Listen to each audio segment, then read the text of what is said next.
Good evening friends, country ব্লগসে আপনাদের অভিনন্দন জানাচ্ছি।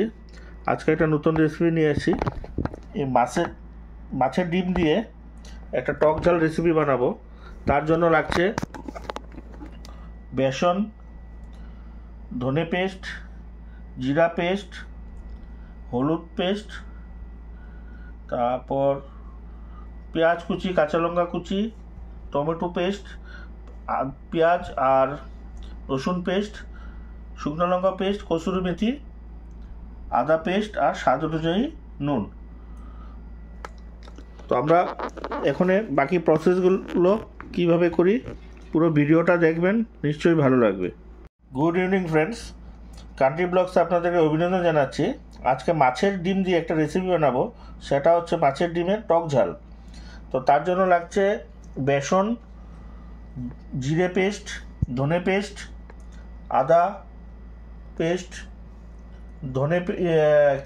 হলুদ পেস্ট, টমেটো পেস্ট, রসুন আর পেঁয়াজ একসাথে পেস্ট করেছি, শুকনো লঙ্কা পেস্ট, কসুরি মেথি, স্বাদ অনুযায়ী নুন আর কুচনো পেঁয়াজ আর কুচনো কাঁচা লঙ্কা। তো এখন আমরা বাকি প্রসেসগুলো করব, সঙ্গে থাকুন, পুরো ভিডিওটা দেখবেন, নিশ্চয়ই ভালো লাগবে। আমরা মাছের ডিমের মধ্যে কিছু পরিমাণ বেসন দিয়ে দেব।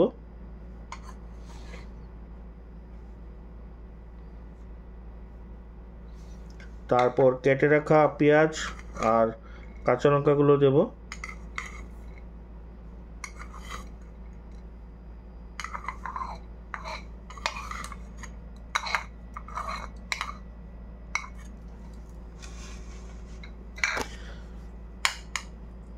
অল্প পরিমাণে হলুদ দেব। সব বেটে রাখা হয়েছে সব মশলাগুলো। স্বাদ অনুযায়ী নুন দেব।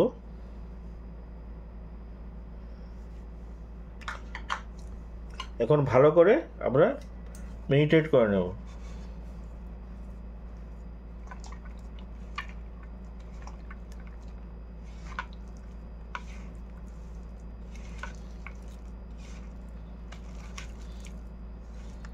এই ডিম সব ভালো করে মেখে আমরা এগুলোকে একটু পকোড়া বানাবো, তারপর বাকি প্রসেসগুলো দেখাবো।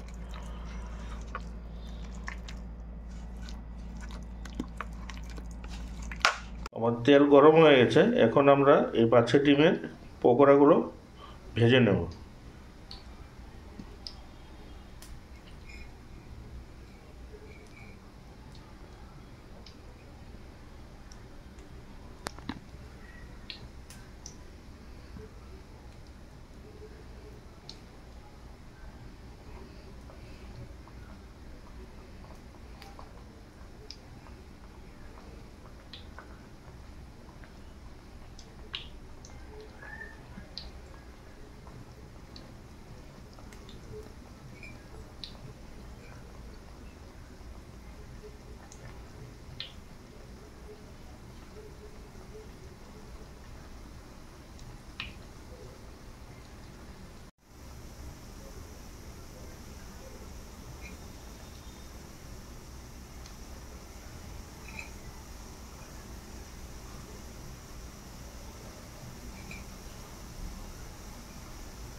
পকোড়াগুলো এইভাবে ভেজে নিতে হবে।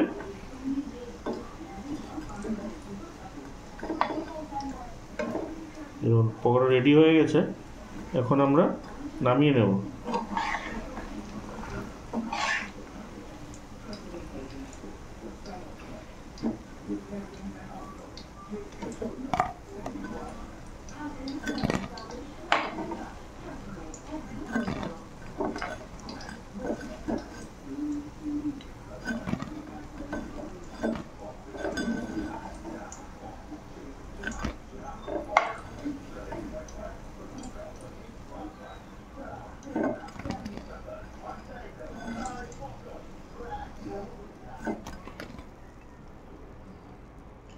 এখন বাকি পকোড়াগুলোকেও ভেজে নেব।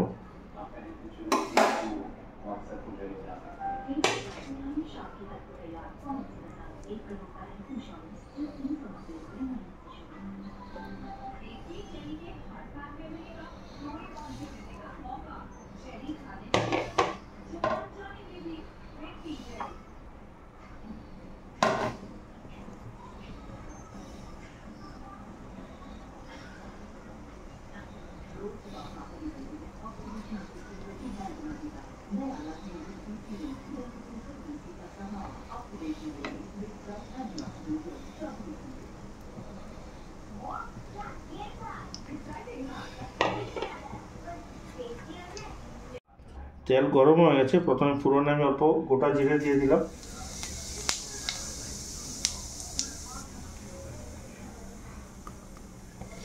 অল্প হিং দিলাম।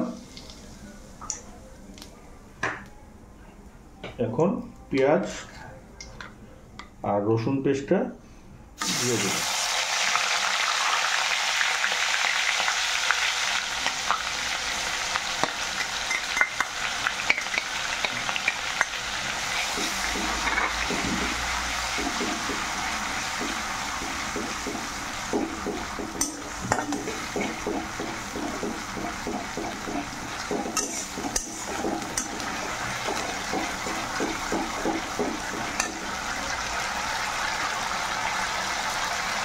और आदा पेस्ट দিয়ে দিলাম।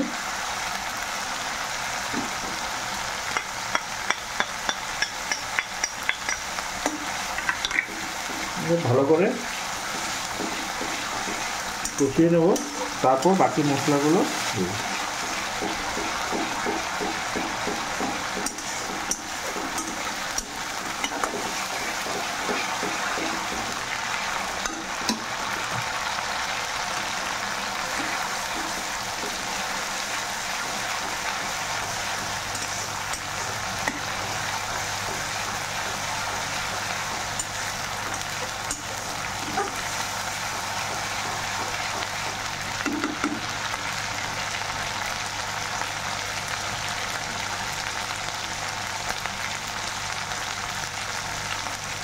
टमेटो पेस्ट দিয়ে দিলাম।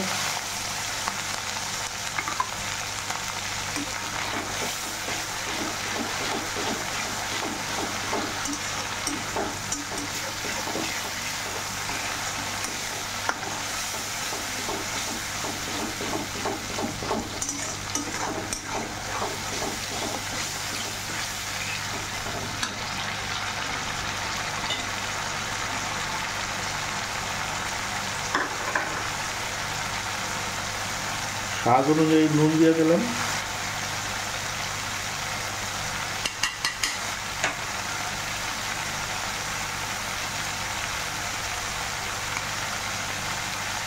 হলুদ পেস্ট,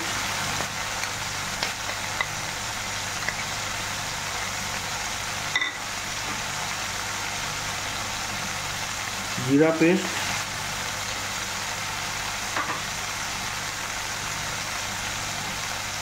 ধনে পেস্ট,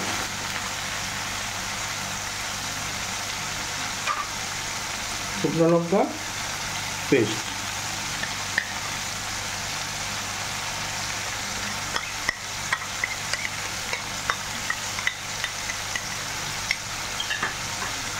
এখন বাকি মশলাগুলোকে ভালো করে কষিয়ে নিতে হবে যেন কাঁচা গন্ধ না থাকে।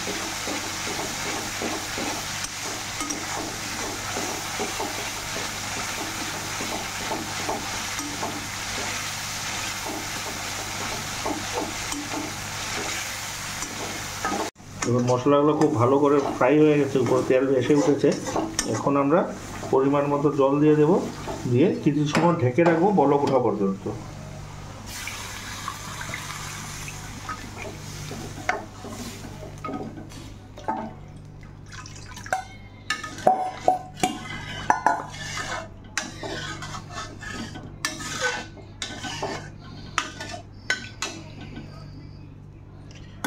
এখন আমরা অল্প সময়ের জন্য ঢেকে দেব যতক্ষণ পর্যন্ত বরফ না উঠে যায়। আমাদের তরকারির বলক উঠে গেছে, এখন বাকি ডিমগুলো দিয়ে দেব।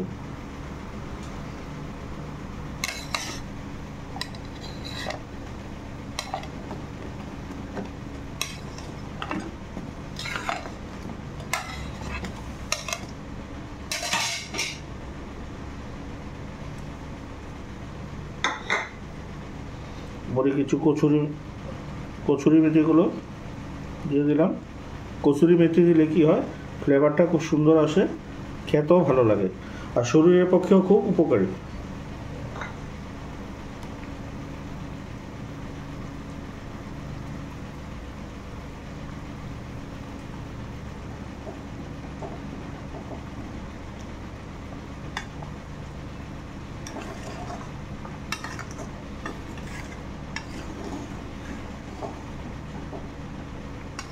এখন মিডিয়াম স্টিমে আমরা 10 মিনিট আরও কুক করে নেব, তারপর নামিয়ে নেব।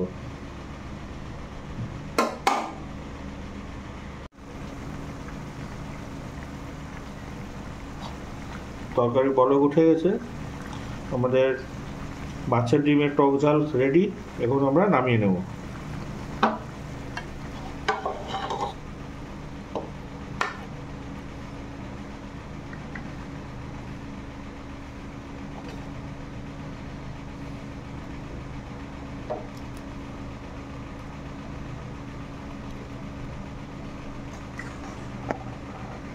বন্ধুগণ, আজকের রেসিপি কমপ্লিট। মাছের ডিমের টক ঝাল বাড়িতে আপনারা বানাবেন, খেয়ে দেখবেন কেমন হয়, কমেন্টে জানাবেন। আর সাবস্ক্রাইব নিশ্চয়ই করবেন, এখনও অনেকে সাবস্ক্রাইব করেননি, তো সাবস্ক্রাইব করবেন, পাশে থাকুন, সঙ্গে থাকুন, সুস্থ থাকুন। ধন্যবাদ।